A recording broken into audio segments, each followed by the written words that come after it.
Okay. Hello everybody. मेरा नाम है आदित्य और मैं पढ़ता हूँ ट्रिपल आईटी श्री सिटी के कंप्यूटर साइंस ब्रांच में। और आज हम करने वाले हैं हमारे इन्वायरमेंटल केमिस्ट्री के थर्ड लेक्चर। ठीक है। तो पिछले दो लेक्चर्स में जो हमने multiple choice questions type one खत्म कर दिए थे, multiple choice questions type two खत्म कर दिए थे, हमने हमारे शॉर्ट आंसर टाइप खत्म कर दिए थे। ओके। और हमने हमारे लॉन्ग आंसर टाइप खत्म कर दिए थे। अब हमारा बचा है match the following, match the following और assertion and reason type question, assertion and reason type question, जो कि हम कवर करने वाले हैं आज के लेक्चर में। ठीक है। और अगर इसके बाद टाइम परमिट करा तो फिर हम क्या करेंगे, हम देख लेंगे थोड़े इंपॉर्टेंट टॉपिक्स। इंपॉर्टेंट टॉपिक्स का एक ब्रीफ देके हम इस चैप्टर को फिर एंड कर देंगे। ठीक है। तो स्टार्ट करते हैं हम सीधा हमारा जो मैच द फॉलोइंग टाइप में है। ठीक है। तो पहला क्वेश्चन, क्वेश्चन नंबर 35 बोल रहा है match the terms given in column one with the compounds given in column to.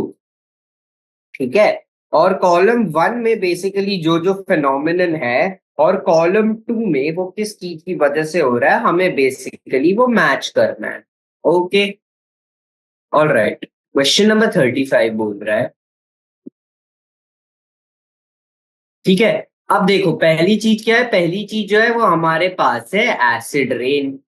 और एसिड रेन का हमने देखा था कि जो हमारा CO2 है या फिर जो हमारा SO2 है या फिर जो हमारा NO2 है, वो वाटर के साथ रिएक्ट करेगा, है ना। और वो अपना रिस्पेक्टिव एसिड दे देगा, जैसे ये कार्बोनिक एसिड दे देगा, ये सल्फ्यूरिक एसिड दे देगा और ये नाइट्रिक एसिड दे देगा। ठीक है। और सबसे इंपॉर्टेंट पार्ट है, जो ये वाटर है, ये वाटर हमें मिल रहा है वेपर के फॉर्म में। Vapour present in the atmosphere, vapour present in the atmosphere. Okay. अब अब देखो पहली चीज क्या बोल रहा है, वो बोल रहा है एसिड रेन। अब अगर हम देखें जो हमारा सी है और हमारा जो डी है, ठीक है, जो कि है हमारा CO2 और SO2 रिस्पेक्टिवली कॉलम टू में, वो दोनों चीजें रिस्पॉन्सिबल है एसिड रेन के लिए। तो इससे हमें एक आइडिया मिल रहा है कि जो हमारा फर्स्ट वाला है वो सी और डी से मैच होगा। ठीक है। अब आ जाते हैं हम फोटोकेमिकल स्मॉग में। तो फोटोकेमिकल स्मॉग में हमने देखा था कि जब फोटोकेमिकल स्मॉग में क्या होता है, जो अनबर्न्ड फ्यूल होता है वो उसकी वजह से फॉर्म होता है ना। और उस केस में हमने देखा था कि जब फोटोकेमिकल स्मॉग के बारे में हम बात करते हैं, राइट, तो हमारा जो अनसैचुरेटेड हाइड्रोकार्बन्स है और जो हमारा SO2 है, ये दोनों प्राइमरीली रिस्पॉन्सिबल है फॉर फोटोकेमिकल स्मॉग। ठीक है। और इसकी वजह से आप पूछ सकते हो जो आपका सेकंड वाला है वो जा रहा है डी और ई के साथ। ठीक है। अब आगे अगर हम देखें कॉम्बिनेशन विथ हीमोग्लोबिन, तो हीमोग्लोबिन के साथ अगर आपको पता नहीं है तो एक चीज होता है जिसको हम बेसिकली बोलते हैं कार्बन मोनोऑक्साइड पॉइजनिंग। ठीक है। बेसिकली क्या है, हीमोग्लोबिन हमारे ब्लड के अंदर एक कॉम्प्लेक्स कंपाउंड है आयरन का। और हमारे ब्लड और पूरे बॉडी में ऑक्सीजन कैसे ट्रांसफर होता है, ऑक्सीजन और हीमोग्लोबिन का ये जो बॉन्ड है वो फॉर्म होता है। ग्लोबिन का ये पूरा जो कॉम्प्लेक्स है ये फॉर्म होता है। और जो ये कॉम्प्लेक्स है this is responsible for transferring oxygen around our body. ठीक है। लेकिन जो चीज है वो ये याद रखने वाली है कि कार्बन मोनोऑक्साइड और हीमोग्लोबिन का जो बॉन्ड है, haemoglobin bond is more stable than oxygen in hemoglobin bond. ठीक है, तो क्या होगा अगर कार्बन मोनोऑक्साइड आ जाता है ब्लड स्ट्रीम में, तो क्या है, क्योंकि कार्बन मोनोऑक्साइड और ऑक्सीजन का बॉन्ड ज्यादा सिमिलर है, ज्यादा कार्बन मोनोऑक्साइड हीमोग्लोबिन का बॉन्ड ज्यादा स्टेबल है ऑक्सीजन हीमोग्लोबिन बॉन्ड से, तो ये होगा। और फिर ऑक्सीजन हीमोग्लोबिन बॉन्ड अपने आप क्या हो जाएंगे, कम हो जाएंगे। अब ये कम हो गया तो बस तुम्हारे बॉडी में ऑक्सीजन की सप्लाई कम होते रहेगी और इवेंचुअली इतनी कम हो जाएगी कि फिर तुम्हारा डेथ हो जाएगा, राइट। उस चीज को हम बोलते हैं CO2 पॉइजनिंग। ओके, तो लॉन्ग स्टोरी शॉर्ट ये है कि जो तुम्हारा थर्ड वाला है वो मैच हो रहा है बी के साथ, ठीक है। और अगर आपने पिछले लेक्चर्स कवर करे होंगे तो आपको ये तो पता चल गया होगा कि जो हमारा ओजोन लेयर का डिप्लीशन है वो मेजर काम हो रहा है क्लोरोफ्लोरोकार्बन्स के साथ, ठीक है। तो डिप्लीशन ऑफ ओजोन लेयर हो रहा है क्लोरोफ्लोरोकार्बन्स के प्रेजेंस में, ठीक है। बेसिकली क्या हो रहा है, एक फ्री रेडिकल मैकेनिज्म हो रहा है, फ्री रेडिकल मैकेनिज्म का एक रिएक्शन फॉर्म हो रहा है जो कि ओजोन को यूज करता है और ऑक्सीजन देता है, और इसकी वजह से ओजोन कम हो रहा है, तो ओजोन लेयर में डिप्लीशन दिखाया जा रहा है। तो इससे बेसिकली हमें ये पता चल रहा है जो हमारा फोर्थ वाला है वो जा रहा है हमारे ए के साथ, ठीक है। तो ये क्वेश्चन नंबर 35 हो गया मैच द फॉलोइंग में। ओके, अब क्वेश्चन नंबर 36 पे अगर हम थोड़ा ध्यान देंगे तो क्वेश्चन नंबर 36 में क्या हो रहा है, हमें बोल रहा है match the pollutants in column 1 with their effects in column 2, ठीक है। अब किस पोल्यूटेंट की वजह से क्या हो रहा है हमें उस चीज का ध्यान देना है, ओके। तो आ जाते हैं हम क्वेश्चन नंबर 36 पे। ओके, तो क्वेश्चन नंबर 36 में पहली चीज है ऑक्साइड्स ऑफ सल्फर, ठीक है। तो ऑक्साइड्स ऑफ सल्फर की वजह से हमारे को बहुत सारे रेस्पिरेटरी डिजीजेस होते हैं। तो ऑक्साइड्स ऑफ सल्फर की वजह से हमें क्या होता है, रेस्पिरेटरी डिजीजेस होते हैं। और कैसे कैसे रेस्पिरेटरी डिजीजेस होते हैं, जैसे हम देख सकते हैं अस्थमा, या फिर हम देख सकते हैं ब्रोंकिटिस, राइट। ऐसे ऐसे बेसिक वो होते हैं ऑक्साइड जो सल्फर के प्रेजेंस में। और इसी वजह से हम क्या बोलते हैं कि जो हमारा यहाँ वन है वो मैच हो रहा है डी के साथ, क्योंकि ऑक्साइड्स ऑफ सल्फर से रेस्पिरेटरी डिजीजेस होते हैं, ठीक है। फिर आ जाते हैं हम नाइट्रोजन डाइऑक्साइड में। तो जो हमारा नाइट्रोजन के ऑक्साइड्स होते हैं, पर्टिकुलरली हमारा जो नाइट्रोजन डाइऑक्साइड है, ये क्या है, ट्रैफिक जैम्स में एक इरिटेंट रेड हेज फॉर्म करता है, okay. Forms an irritant red hedge in a traffic jam, ठीक है। Forms an irritant red hedge in a traffic jam या फिर कंजेस्टेड एरियाज में, इन अ ट्रैफिक जैम और कंजेस्टेड एरियाज में। कंजेस्टेड एरियाज में यानी कि जहां पर भीड़ भाड़ बहुत ज्यादा है ना। तो इसकी वजह से जो हमारा टू है वो मैच हो रहा है हमारे ई के साथ, ओके। आ जाते हैं हम थर्ड वाले में, कार्बन डाइऑक्साइड पे, ठीक है। तो कार्बन डाइऑक्साइड का बहुत कॉमन चीज हमें पता है कि वो क्या रिजल्ट कर रहा है इन ग्लोबल वार्मिंग, ठीक है। तो ये हमें पता है क्योंकि ये प्राइमरी गैस है, ठीक है, right. Primary gas that is responsible for global warming. तो दैट मीन्स जो थर्ड वाला है वो जा रहा है हमारे ए के साथ, ठीक है। अब आ जाते हैं फोर्थ वाले पे, जो कि बोल रहा है presence of nitrates in drinking water. तो क्या होता है जब नाइट्रेट ड्रिंकिंग वाटर में घुस जाता है, तो वो एक बीमारी फॉर्म करता है जिसको हम बोलते हैं मेथोमोग्लोबिनेमिया। ठीक है, लिख देते हैं। तो जब नाइट्रेट ड्रिंकिंग वाटर में जाता है, नाइट्रेट इन ड्रिंकिंग वाटर, ठीक है, और इस चीज का जो जब तुम कंजम्पशन करोगे, यानी कि जब तुम उसे लोगे, है ना, तब क्या होता है, तब हमारे उसमें डिजीज कॉज होती है, कॉजेज मेथिमोग्लोबिनिया। ठीक है, और इस चीज का कॉमन वो जिसको वो ज्यादा तरह से लोग जानते हैं, वो है हमारा ब्लू बेबी सिंड्रोम। ओके, तो हम इसे ब्लू बेबी सिंड्रोम से तरह से भी जानते हैं। तो इससे हमारा जो फोर्थ वाला है वो मैच हो रहा है हमारे सी के साथ। ठीक है, एंड फाइनली जो लेड है, तो lead is primarily responsible for damaging हमारे जो अंदर के ऑर्गन्स प्रेजेंट है। ठीक है, तो लेड की वजह से लेड डैमेजेस ऑर्गन।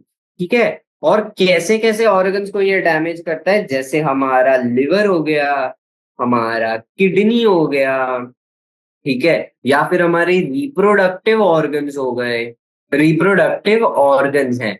तो लेड इज रिस्पॉन्सिबल फॉर ऐसे ऐसे ऑर्गन डैमेजिंग उसमें। तो इससे हमें पता चल रहा है जो हमारा फिफ्थ वाला है वो मैच हो रहा है हमारे बी के साथ। ठीक है, तो इसके साथ क्वेश्चन नंबर 36 कवर हो गया है। ओके, अब आ जाते हैं हम क्वेश्चन नंबर 37 पे। तो क्वेश्चन नंबर 37 बेसिकली ये बोल रहा है, match the activity given in column 1 with the type of pollution created by it given in column 2। तो कौन से एक्टिविटी से बेसिकली क्या पोल्यूशन हो रहा है हमें वो बताना है। ऑल राइट, तो देखो, releasing gases to the atmosphere after burning waste material containing sulfur. Okay, तो waste material that is containing sulphur के बारे में अगर हम बात करें, तो सबसे पहले पिछले ही 2-3 मैच द फॉलोइंग में हमने ये देखा था कि सल्फर कंटेनिंग है तो उससे क्या होगी, रेस्पिरेटरी डिजीजेस। रेस्पिरेटरी डिजीजेस तो होना ही होना है। ओके, अब सल्फर जा रहा है तो क्या होगा, सल्फर की वजह से ऊपर सल्फर डाइऑक्साइड जाएगा, sulphur dioxide in atmosphere, right, और इसकी वजह से क्या होगा, इसकी वजह से होगा हमारा एसिड रेन। ठीक है, वेल एंड गुड फर्स्ट वाले के लिए अगर हम बात करें, और अगर हम बात करें थोड़ा और इसके डेप्थ इसमें वो करने में, तो फिर क्या होगा, सल्फर प्रेजेंट है, ब्रीदिंग प्रॉब्लम्स होगा, एसिड रेन होगा। एसिड रेन जब वापस गिरेगा तो उसकी वजह से वाटर पोल्यूशन होगा, राइट, और सबसे इंपॉर्टेंट चीज है स्मॉग बनेगा। अब कौन सा स्मॉग बनेगा वो जानने के लिए अगर हम देखें, ठीक है, तो जब वेस्ट मटेरियल्स हम बर्न करते हैं, राइट, स्मॉग, अब हम क्या कर रहे हैं, हम वेस्ट मटेरियल्स बर्न कर रहे हैं, राइट। तो वेस्ट मटेरियल्स बर्न करने के टाइम जो स्मॉग बेसिकली निकलता है वो होता है हमारा क्लासिकल स्मॉग। ठीक है, तो अब हमारे पास बेसिकली क्या है, हमारे पास है classical smog, water pollution, acid rain, respiratory diseases, ऐसे ऐसे ही लिस्ट है जो कि मेरे को क्लियरली ये बता रहा है मेरा वन जाएगा हमारे ई के साथ, जिसमें देखो क्लासिकल स्मॉग लिखा है, एसिड रेन लिखा है, वाटर पोल्यूशन लिखा है, और ये सब लिखा है, राइट। तो वन जा रहा है हमारे ई के साथ। ठीक है, फिर हम आ जाते हैं कार्बेट्स कार्बमेट्स वाले में, सेकेंड वाले में। तो using carbamates as pesticides, basically जब ये होता है तो हम क्या करते हैं, हम कार्बामेट्स को जब पेस्टिसाइड्स में यूज करते हैं तो क्या होता है, नर्व डिजीजेस हो जाती है। ठीक है, तो वो लिख लेते हैं, use of carbamates results in nerve diseases in humans। ठीक है, use of carbamates results in nerve diseases in humans, जिसकी वजह से जो हमारा सेकेंड वाला है वो जा रहा है डी के साथ। ठीक है, अब आ जाते हैं थर्ड वाले पे, use of synthetic detergents for washing clothes. तो ये तो सिंपल सी चीज है, वो वापस जाएगा वाटर में मिल जाएगा इवेंचुअली जाके, और उसकी वजह से वाटर पोल्यूशन ही एक चीज होगा। तो कोई एक्सप्लेनेशन की जरूरत नहीं है, इधर जो हमारा थर्ड वाला है वो जा रहा है ए के साथ। ठीक है, अब आ जाते हैं फोर्थ वाले पे, releasing gases produced by automobiles and factories in atmosphere. तो देखो, जब ऑटोमोबाइल या फैक्ट्रीज का जो भी वो एटमॉस्फेयर में जा रहा है तो उसमें जनरली हमें मिलता क्या क्या है। ठीक है, मान लो पेट्रोल का बर्निंग का एग्जांपल ले लो, अब हाइड्रोकार्बन बर्न होगा, बर्न होके एक रिएक्शन बाहर आता है। ठीक है, और फिर हमने देखा है फैक्ट्री साइड से सल्फर डाइऑक्साइड भी अच्छे खासे आते हैं, और इन सब में अनसैचुरेटेड हाइड्रोकार्बन्स भी निकलेगा। ठीक है, अब जो ये कॉम्बिनेशन है SO2 और अनसैचुरेटेड हाइड्रोकार्बन्स का, this is primarily responsible for a thing called photochemical smog, है ना। फोटोकेमिकल स्मॉग हो रहा है, और अब क्योंकि फोटोकेमिकल स्मॉग हो रहा है तो सल्फर, ये एक चीज हो जाएगी, तो ये हमारा ऑप्शन बी के साथ जा रहा है, राइट। बाकी के जो चीजें सल्फर डाइऑक्साइड के साथ वो हमने क्लासिकल स्मॉग के उसमें डिस्कस कर लिए थे, लेकिन एक चीज अब पता चल गया, फोटोकेमिकल स्मॉग है तो अपने आप जो है फोर जा रहा है बी के साथ। ठीक है, और वापस chlorofluorocarbon for cleaning computer parts, fifth वाले में हमने डिस्कस करा था मैच द फॉलोइंग में, पहले वाले में, कि क्लोरोफ्लोरोकार्बन जो है वो ओजोन के डिप्लीशन के लिए रिस्पॉन्सिबल है, तो वो ओजोन लेयर को डैमेज कर रहा है। मतलब हमारा जो फाइव है वो जा रहा है हमारे सी के साथ, राइट। ओके, फिर आ जाते हैं हम क्वेश्चन नंबर 38 पे। तो क्वेश्चन नंबर 38 वापस ये बोल रहा है कि हमारे कॉलम वन में पोल्यूटेंट्स दिया है और उस पोल्यूटेंट्स का एफेक्ट्स कॉलम टू में दिया है, और हमें बेसिकली मैच करना है। और अगर आपने पिछले दो लेक्चर में ध्यान दिया होगा, ये बहुत straight forward match the following है। ठीक है, तो सॉल्व करते हैं।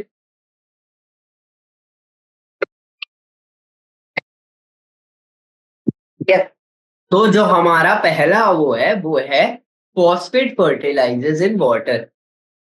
तो जब आपने यूट्रोफिकेशन के बारे में एक चीज पढ़ी थी, ठीक है, पहली चीज तो हमने ये पढ़ी थी कि यूट्रोफिकेशन क्या था, राइट। फिर फिर एक चीज हुआ जो कि वो हमने पढ़ा था कि phosphates enhance the rate of eutrophication. ठीक है, तो इससे हमें दो चीजें पता चल गई कि क्या, पहली तो यूट्रोफिकेशन अकर्स, ये तो हमें पता था। अब फॉस्फेट्स की वजह से यूट्रोफिकेशन का रेट बढ़ रहा है, इसका सिंपल मतलब ये है कि जो हमारा बीओडी लेवल है वो इंक्रीज हो रहा है। बेसिकली बीओडी ओवरऑल क्या बता रहा है कि कितना ऑक्सीजन प्रेजेंट है वाटर में। यूट्रोफिकेशन में क्या हो रहा है, एल्गी फॉर्म हो रहा है, तो वो सारा ऑक्सीजन वो एल्गी यूज कर लेगा, तो ओवरऑल डिजॉल्व्ड ऑक्सीजन वाटर में कम होते जाएगा, राइट। तो ये दोनों चीजें की वजह से, कंक्लूजन की वजह से हम ये बता सकते हैं कि जो हमारा फर्स्ट वाला है वो जा रहा है ए और डी के साथ, यानी कि दोनों बीओडी और वाटर लेवल इंक्रीजेस। ठीक है, और हमारा जो यूट्रोफिकेशन है वो भी हो रहा है। ठीक है, सेकेंड वाले पे आते हैं, मीथेन इन एयर। तो जब हमने पहले लेक्चर में हमारे सारे ग्रीन हाउस गैसेस डिस्कस करे थे, तो जो प्राइमरी पहले वाले फ्यू ऑफ द गैसेस थे वो थे कि कार्बन डाइऑक्साइड था, मीथेन था, राइट, CO2, CH4, है ना, थोड़ा थोड़ा सल्फर डाइऑक्साइड, थोड़ा थोड़ा water vapour, sorry sulphur dioxide नहीं था, थोड़ा थोड़ा वाटर वेपर था। और ऐसे गैसेस जो थे वो हमारे ग्रीन हाउस गैसेस थे। भाई ये इसलिए बोल रहा हूँ क्योंकि फिर जो हमारा मीथेन है वो क्या हो जाएगा, रिस्पॉन्सिबल हो जाएगा फॉर ग्लोबल वार्मिंग, राइट। और एक बार वो ग्लोबल वार्मिंग के लिए रिस्पॉन्सिबल हो गया, मतलब फिर हमारा जो सेकंड वाला है वो मैच हो जाएगा हमारे सी ऑप्शन के साथ, या मतलब दूसरे कॉलम में सी के साथ मैच हो जाएगा। ठीक है। थर्ड वाले में synthetic detergents in water basically water pollution के लिए रिस्पॉन्सिबल होंगे। अब ये चीज क्या है कि सिंथेटिक डिटर्जेंट जब यूज करते हो तब यूट्रोफिकेशन तो दिखेगा नहीं तुम्हें, लेकिन तुम्हारा जो बीओडी लेवल है वो बढ़ेगा। ठीक है। सो थर्ड वाला जो है, synthetic detergents increase the BOD levels in water but do not cause eutrophication,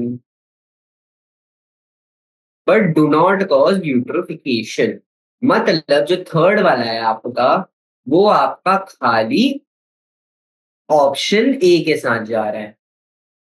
और फिर आ जाते हैं नाइट्रोजन ऑक्साइड्स इन एयर। तो हमने आज ही मैच द फॉलोइंग के पहले क्वेश्चन में देखा था, जो नाइट्रोजन ऑक्साइड एयर में प्रेजेंट है वो एयर में प्रेजेंट वाटर के साथ रिएक्ट करेंगे, और फिर वो किस चीज के फॉर्म में नीचे आ जाएगा, एसिड रेन के फॉर्म में नीचे आ जाएगा। तो क्लियरली जो फोर्थ वाला है वो जा रहा है बी के साथ। ठीक है। तो इसके साथ जो है हमारा 38 क्वेश्चन खत्म होता है, और इसी के साथ हमने हमारा मैच द फॉलोइंग वाले जो क्वेश्चंस हैं वो भी हमने कंप्लीट कर दिए हैं। ठीक है। अब आ जाते हैं हम नेक्स्ट वाले टॉप पार्ट पे, और जो लास्ट पार्ट बचा है आज के लेक्चर का जो कि है हमारा असर्शन एंड रीजन टाइप। अब असर्शन रीजन टाइप में भी यहाँ पर ऑलमोस्ट 7 क्वेश्चंस हैं, तो वापस ये धीरे धीरे करेंगे। असर्शन रीजन टाइप में बेसिकली करते क्या हो, असर्शन दिया है, रीजन दिया, तो पहले आप देखोगे जो असर्शन बता रहा है क्या वो सही चीज बता रहा है, क्या रीजन जो बता रहा है वो सही चीज बता रहा है, और अगर दोनों सही चीजें बता रहे हैं, क्या यही रीजन है हमारे असर्शन के होने के लिए, हमें ये चेक करना है, राइट। ओके। अब आ जाते हैं हम 39th क्वेश्चन पे। तो 39th क्वेश्चन बेसिकली ये बोल रहा है, green house effect was observed in houses used to grow plants that were made from a green glass. Okay. और रीजन बोल रहा है, green house name has been given to the gases because green houses are made of green glass. ठीक है। तो basically ये जो green house वाला लॉजिक है, ये अगर आपने चैप्टर पढ़ा होगा तो ये क्या है, ये लॉजिक इसका ये है कि जो कोल्ड कंट्रीज है, ठीक है, इन कोल्ड कंट्रीज वहां ठंड बहुत है ना। तो ठंड बहुत होने की वजह से क्या होता है, कभी कभी जो ऑप्टिमल टेम्परेचर चाहिए वो मिलता नहीं है। तो उसकी वजह से क्या हो रहा है कि प्लांट्स को हम रख देते हैं ऐसे हाउसेज में जो ग्लास से बने हुए हैं। Okay. In cold countries plants are kept in houses made of glass। ठीक है। और इसकी वजह से क्या होता है, जो ग्लास है उसकी वजह से सनलाइट अंदर आ जाता है। मान लो ये ग्लास है, ठीक है, तो क्या हो रहा है, सनलाइट अंदर आ रहा है, और यहाँ तुम्हारा प्लांट रखा है कि ये तुम्हारे प्लांट का गमला है। ठीक है। और ये जो सॉइल है, सनलाइट एंटर्स और ये सॉइल को हीट अप कर देगा। तो मैं थोड़ा, सॉरी, मैं थोड़ा इसको यहाँ पर वो करके, बेसिकली जो ये सॉइल है हीट्स अप द सॉइल। और फिर अगर देखेंगे हम, तो जो ये हीटेड सॉइल है फिर ये भी रेडिएशन रिलीज करेगा, और ये जो रेडिएशन रिलीज करेगा वो इंफ्रारेड रेडिएशन होगा। तो heated soil emits infrared radiation. Heated soil emits infrared radiations. अब क्या है, जो हमारा ग्लास है ना, वो ग्लास ओपेक है इंफ्रारेड रेडिएशंस के लिए। मतलब इंफ्रारेड रेडिएशन थोड़ा रिफ्लेक्ट होता है और थोड़ा अब्जॉर्ब होता है, पास थ्रू उतना नहीं होता है। ओके, नाउ चीज ये है कि glass is in opaque for infrared radiation. Glass is opaque to infrared radiation. कि glass is opaque to infrared radiation. तो क्या हो रहा है, वो जो सनलाइट की वजह से हीट हो रहा है वो बाहर नहीं जा रहा है। ओके, तो ये लॉजिक था ग्रीन हाउस का। तो वहां कुछ ग्रीन हाउस इफेक्ट ऑब्जर्व जो चीज बेसिकली हुआ है, ठीक है, तो वैसा नहीं observe in green house too, they are made of green glass नहीं है, नॉर्मल ग्लास से ही बना है। तो इसकी वजह से हम बेसिकली बोल सकते हैं जो हमारा असर्शन है वो गलत है। गलत, ठीक है यार, रॉन्ग है, रॉन्ग। और रीजन जो कि green house name is been given because green glass houses are made of green glass, ये भी गलत है। ये नॉर्मल ट्रांसपेरेंट ग्लासों से बना होता है, कांचों से बना होता है, ठीक है। तो जो है आपका दोनों असर्शन और रीजन जो है वो गलत है, जो कि हमारा ऑप्शन नंबर 3 है, यानी कि थर्ड ऑप्शन है। तो इस चीज में आपका जो ऑप्शन करेक्ट वाला है वो है आपका थर्ड वाला ऑप्शन, ठीक है। क्वेश्चन नंबर 40 पे आते हैं। The pH of acid rain is less than 5.6, ठीक है, एंड रीजन दिया है carbon dioxide present in the atmosphere dissolves in rain water to form carbonic acid. देखो रीजन करेक्ट है, क्योंकि रीजन हमने बहुत बार डिस्कस कर लिया है। जो कार्बन डाइऑक्साइड है वो एटमॉस्फेयर में प्रेजेंट वाटर के साथ रिएक्ट करता है, जो वेपर फॉर्म में होता है कार्बोनिक एसिड की तरफ गिरता है। Second, pH of acid rain is less than 5.6। हाँ, एसिड रेन में क्या होता है, H plus acid ions present होते हैं। ओके, तो 40 की बात करें तो acid rain has H plus ion, H plus ions, ठीक है। और अगर हम H प्लस आयोन्स की बात करें तो ये क्या है, increases acidity, therefore pH of acid rain is less than 5.6, ठीक है। pH of acid rain is less than 5.6, ठीक है। और इसीलिए जब रेन वाटर का पीएच इससे कम होता है, इसीलिए हम उसको एसिडिक रेन बोल रहे हैं, ठीक है।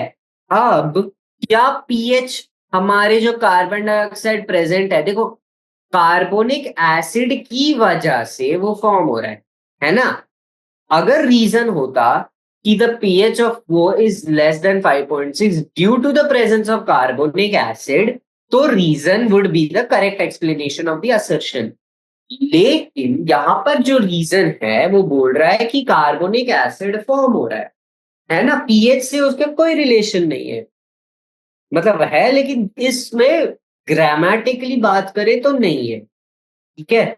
तो इस चीज में क्या है, यहां पर आपका जो है असर्शन भी करेक्ट है, असर्शन करेक्ट है, और जो आपका रीजन है वो भी करेक्ट है, but reason is not the correct explanation for the assertion, ठीक है। एक मिनट मैं अपना बैटरी लगाता हूँ लैपटॉप का।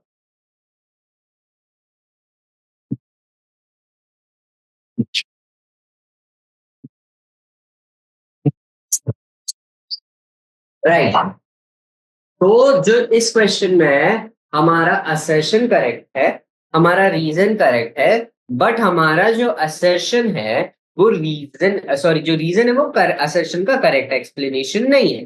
Reason is not correct explanation of assertion, ठीक है। तो वो आ जाता है हमारा ऑप्शन नंबर 2। तो 40th के केस में जो हमारा ऑप्शन है वो है हमारा सेकंड ऑप्शन, राइट। अब आ जाते हैं 41st क्वेश्चन में। 41st क्वेश्चन बेसिकली वो असर्शन बोल रहा है कि photochemical smog is oxidising in nature, ठीक है।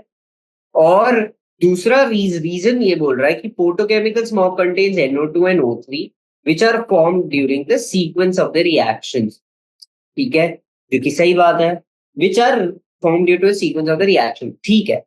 तो अब बेसिकली क्या हो रहा है, हमारा फोटोकेमिकल स्मोक का लॉजिक क्या है, देखो हमारे एटमॉस्फेयर, हमारे इंसानी करतूतों की वजह से अगर मैं बोलूं, क्या हो रहा है कि हमारे एटमॉस्फेयर में NO2, SO2, अनसैचुरेटेड हाइड्रोकार्बन और ये सारे गैसेस रिलीज हो रहे हैं, ठीक है। तो क्या होता है, हमारे एटमॉस्फेयर में जो यूवी लाइट आ रही है, राइट, सन से जो यूवी लाइट आ रही है, उसकी वजह से जो हमारा NO2 है, वो ऑक्स NO है बेसिकली प्रेजेंट हमारे एटमॉस्फेयर में, वो ऑक्सीडाइज होके NO2 देता है ना। तो ये NO निकलता है हमारे उससे, और ये जो NO है, ये सनलाइट की प्रेजेंस में ऑक्सीडाइज हो रहा है और ये NO2 दे रहा है, ठीक है। सिमिलरली हमारे जो ऑक्सीजन और नीसेंट ऑक्सीजन बनता है, ऑक्सीजन मॉलिक्यूल, ये भी सनलाइट के प्रेजेंस में कंबाइन होके ओजोन दे रहे हैं। अब देखो, ओजोन एक बहुत ही स्ट्रॉन्ग ऑक्सीडाइजिंग एजेंट है, ठीक है। तो ओवरऑल क्या है, हमारे फोटोकेमिकल स्मॉग में ये जो चीज है, ये दोनों आ रहे हैं, NO2 आ रहा है और ओजोन आ रहा है। अब क्योंकि ओजोन एक पार्ट है फोटोकेमिकल स्मॉग पर, ओजोन एक अच्छा ऑक्सीडाइजिंग एजेंट है, तो ओवरऑल क्या है, फोटोकेमिकल स्मॉग को भी ये ऑक्सीडाइजिंग बना रहा है, ठीक है। तो बेसिक ये बोलना चाह रहा हूं मैं कि असर्शन जो है, असर्शन करेक्ट है, और जो रीजन है, रीजन भी करेक्ट है, ठीक है। और रीजन क्या है, photochemical smog contains NO2 and O3 which are formed during the sequence of the reactions, yes, sequence में तो फॉर्म हो रहे हैं। और क्या है, इस NO2 और O3 की वजह से ये बन रहा है, हाँ। तो यहां पर बेसिकली तुम बोल सकते हो कि जो हमारा फर्स्ट वाला है वो करेक्ट ऑप्शन है। लेकिन अगर आप जैसे पिछले क्वेश्चन में वो था, राइट, कि यहाँ पर देखो भैया, इन्होंने बोला नहीं है कि O3 की प्रेजेंस में ये वो बन रहा है, जैसे हमने पिछले क्वेश्चन में वो बोला था। तो आप टू भी आंसर अपना दे सकते हो, ठीक है। लेकिन एनसी एग्जाम्पलर के की वजह से हम वन फॉलो कर रहे हैं, ठीक है, यहाँ पर। लेकिन टू इज टू भी एक करेक्ट वो है, अगर आपके पास एक प्रॉपर काउंटर लॉजिक है, ठीक है। अब आ जाते हैं हम क्वेश्चन नंबर 42 पे।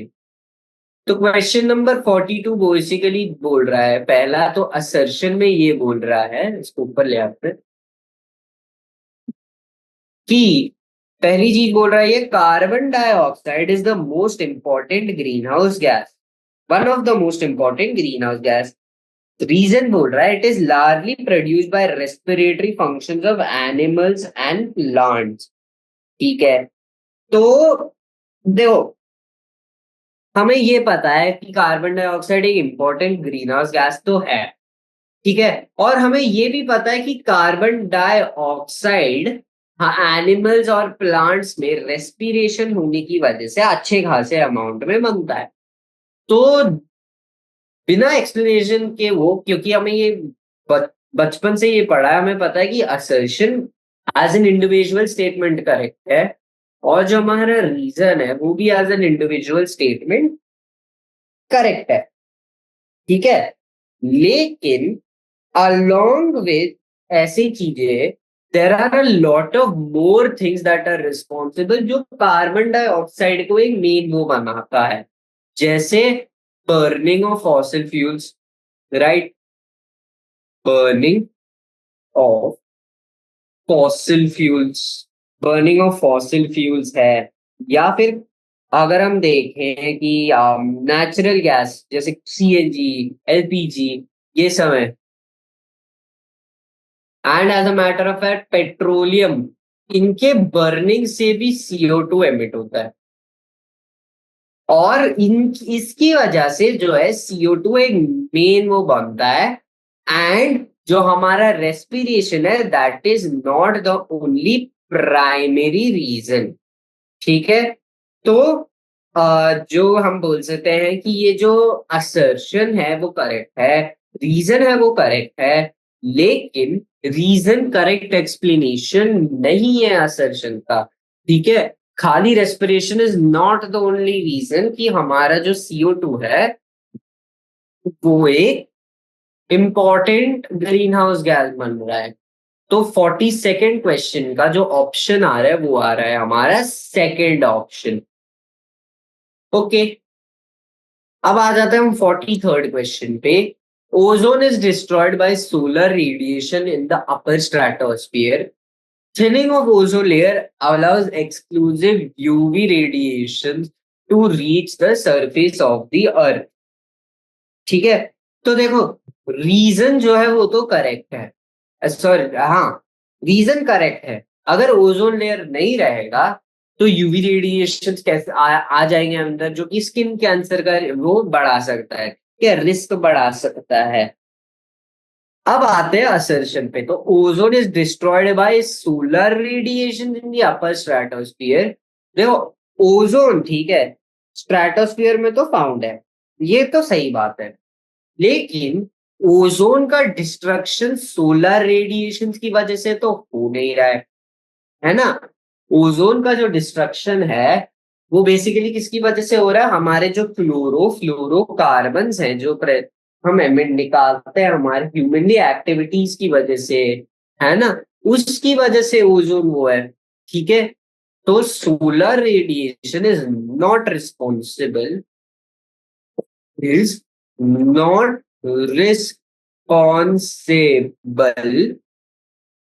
Solar radiation is not responsible for ozone depletion. Solar radiation is not responsible for ozone depletion. मतलब असर्शन गलत है। तो असर्शन गलत है पर रीजन करेक्ट है ना, जो कि क्या बन रहा है 43rd के केस में, ऑप्शन नंबर 4, राइट। तो इसमें आप बोल सकते हैं जो आपका ऑप्शन नंबर 4 है वो आपका करेक्ट ऑप्शन बन रहा है। अब आ जाते हैं आखिरी के दो क्वेश्चन 44 और 45 क्वेश्चन जो है क्या।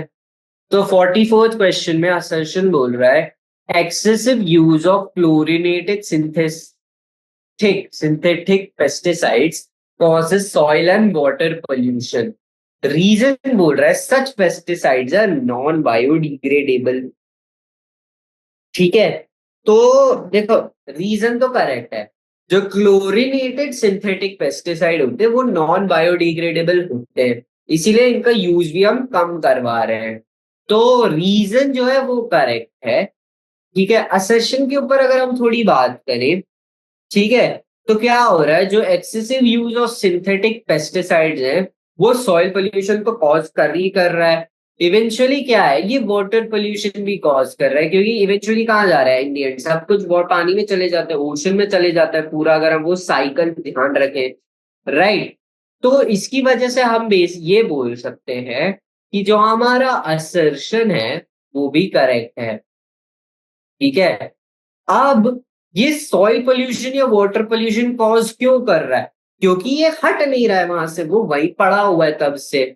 और इसका मतलब क्या है पड़ा हुआ है वहीं, कि वो डिग्रेड नहीं हो रहा है, यानी कि क्योंकि ये पेस्टिसाइड्स बायोडिग्रेडेबल नॉन बायोडिग्रेडेबल है, ये वहीं पड़े हुए हैं, और ये इंटर्न रिजल्ट कर रहा है हमारे क्या सॉइल एंड वाटर पोल्यूशन में, राइट।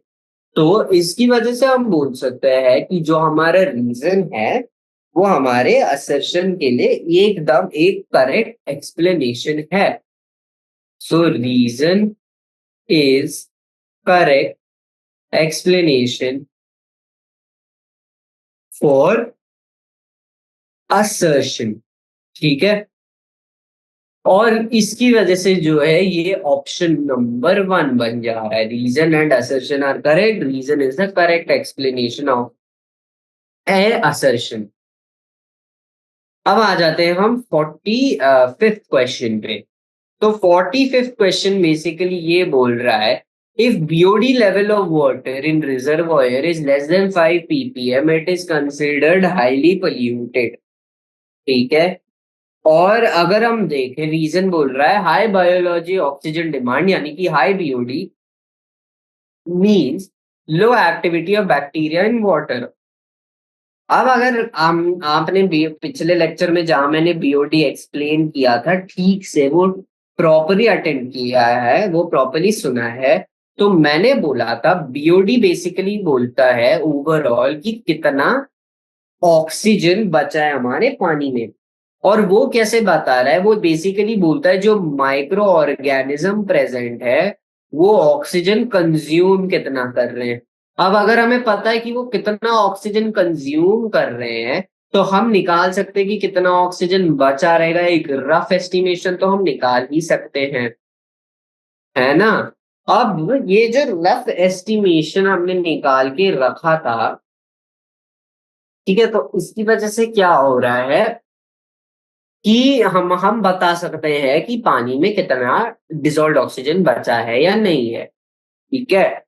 दूसरा, हमने एक स्केल पढ़ा था, वो स्केल बेसिकली ये बता रहा था कि 5 ppm और 17 ppm आपके दो इंपॉर्टेंट नंबर थे। अगर ये इस रीजन में होता, जिस 17 से ज्यादा वाले रीजन में, तो बीओडी हाई होता, बीओडी हाई होता, मतलब माइक्रो ऑर्गेनिज्म ज्यादा प्रेजेंट है, मतलब वाटर बेसिकली कम ऑक्सीजन है, जो मतलब सिंपल ये है कि वो हाईली पोल्यूटेड है। ठीक है। उसी तरह अगर वो इस साइड होता, 5 से कम होता, 5 से कम होता, तो हमें उससे ये पता चल जाता कि जो ये है हमारा बीओडी कम है, यानी कि लेस पोल्यूटेड, यानी कि प्योर, प्योर है, एकदम प्योर वाटर है ये।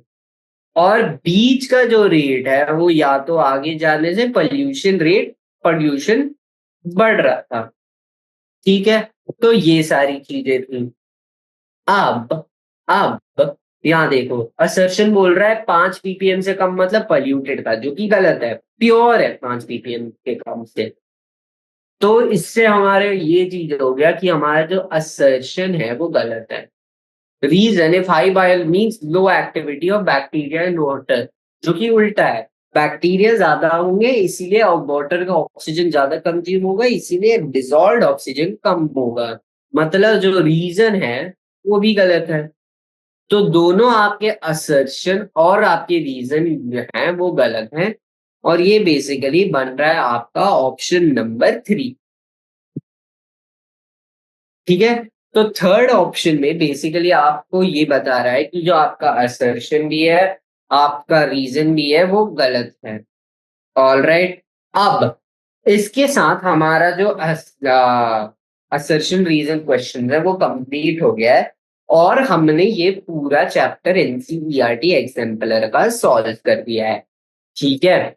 अब अब ये चैप्टर तो कंप्लीट हो गया, लेकिन इस चैप्टर में बहुत सारे क्वेश्चन, बहुत सारी चीजें हैं पढ़ने के लिए, राइट।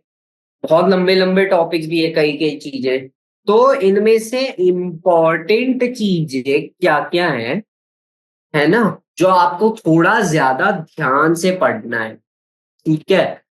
तो पहले हम वो लिस्ट आउट कर देते हैं, फिर उस पर थोड़ा और बात करेंगे।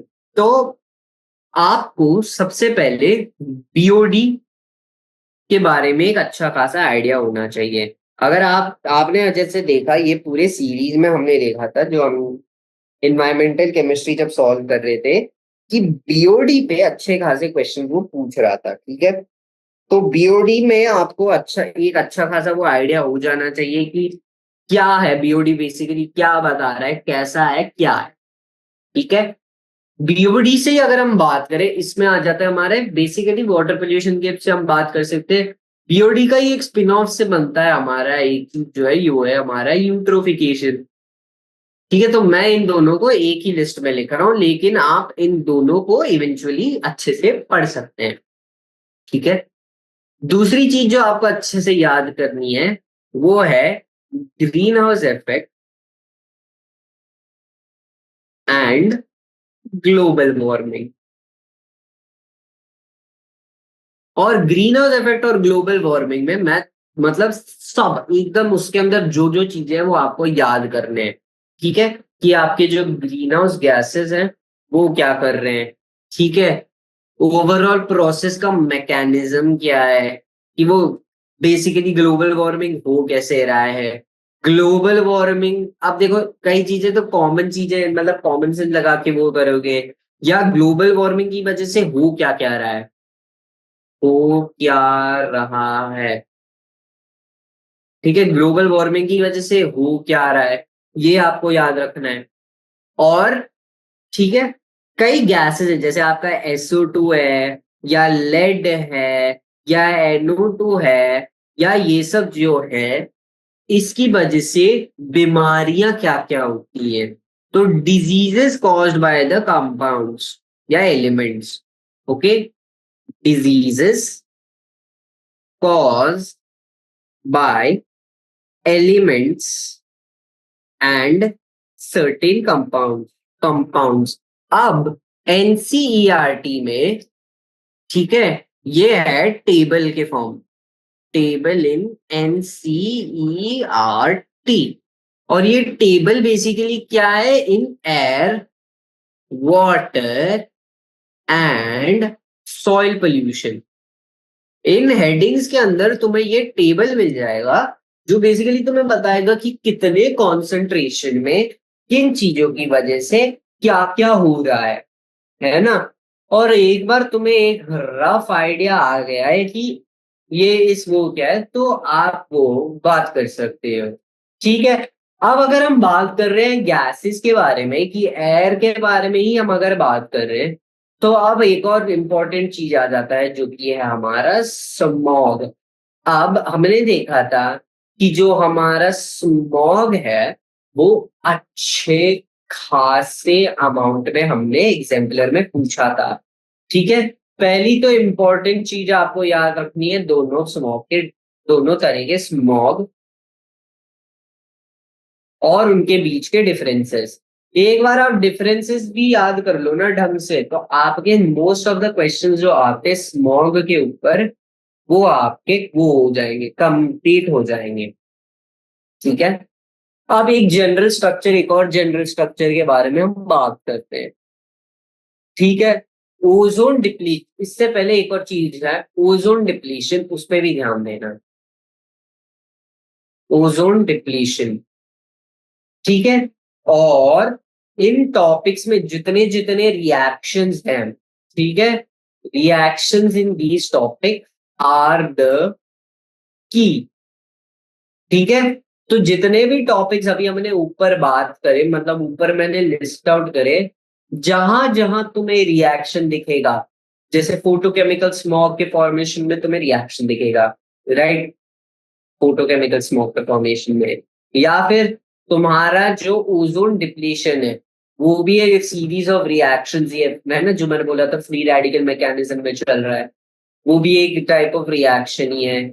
या फिर और जैसे एसिड रेन हो गया, ठीक है, एसिड रेन भी एक चीज है जिसमें हमने अच्छे खासे रिएक्शन देखे थे।